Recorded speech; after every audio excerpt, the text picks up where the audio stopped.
ಕುಕ್ಕೆ ಸುಬ್ರಹ್ಮಣ್ಯದಿಂದ ಉಡುಪಿಗೆ ಆಗಮಿಸುವ ಸಂದರ್ಭದಲ್ಲಿ ಕಡಬದ ಸಮೀಪ ಓರ್ವ ಸಹೋದರ ಬುಟ್ಟಿ ತಯಾರಿಸುತ್ತಿದ್ದರು. ಪ್ರಾಚೀನ ಸಂಸ್ಕೃತಿಯನ್ನು ಉಳಿಸಿ ಬೆಳೆಸುತ್ತಿರುವ ಬಾಬು ಅವರ ಕಾರ್ಯ ಶ್ಲಾಘನೀಯವಾಗಿದೆ. ನನ್ನ ಹೆಸರು ಬಾಬು ಅಂತ. ನನ್ನ ಊರು ಪುತ್ತೂರು ಕುಂಬ್ರ. ಕುಂಬ್ರ. ಹೌದು. ಹಾ ಹಾ ಹಾ ಹಾ.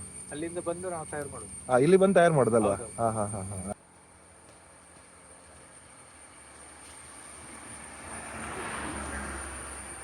ಹಗ್ಗದಿಂದ ತಯಾರು ಮಾಡೋದು ನಾವು. ಹಾ ಹಾ ಹಾ ಹಾ. ಈಗ ಇದು ನಿಮ್ಗೆ ಎಲ್ಲಿ ಸಿಗ್ತದೆ ಸರ್? ಇದು ಕಾಡಿಗೆ ಹೋಗುದು. ಕಾಡಿಂದ ನೀವು ತಗೊಳ್ಳೋದು? ಹೌದು. ಹಾ ಹಾ ಹಾ. 12 ವರ್ಷದಿಂದ ನಾನು ಕಲ್ತಿದ್ದೇನೆ. 12 ವರ್ಷದಿಂದ? ಕಾಲೇಜ್ ಹೋಗುವಾಗನೇ ನಾನು ಚಿಕ್ಕ ಚಿಕ್ಕ ಬುತ್ತಿಯನ್ನು ಮಾಡ್ಲಿಕ್ಕೆ. ಹಾ ಹಾ ಹಾ. ಆಮೇಲೆ ಸ್ವಲ್ಪ ಸ್ವಲ್ಪವಾಗಿ ಇದ್ರ ಬಗ್ಗೆ ನಿಮ್ಗೆ ಆಸಕ್ತಿ ಬಂತು? ಹಾ ಹಾ ಹಾ. 43 ವಯಸ್ಸಾಗಿದೆ ನನಗೆ. ಹಾ ಹಾ ಹಾ ಹಾ. 12 ವರ್ಷದಿಂದ ಕಲಿತೇನೆ. ಒಂದು ಸರಿಸುಮಾರು ಒಂದು 30 ವರ್ಷ? 30 ವರ್ಷ ಅಷ್ಟೇ. ಹಾ ಹಾ. ನಿಮ್ಗೆ 40 ಅಂತ ನೀವು ಹೇಳ್ಬೇಕು, ಯಾಕೆ ಗೊತ್ತಾಗುದಿಲ್ಲ ನಿಮ್ಮ ನೋಡುವಾಗ ಒಂದು 25-30 ಇದ್ದೀರಿ. 43 ಆಯ್ತು. ಹಾ ಹಾ ಹಾ ಹಾ. ಹಾಗೆ ಬಾಬು ಅವರ ಕಾರ್ಯ ನಮಗೆಲ್ಲರಿಗೂ ಪ್ರೇರಣೆ.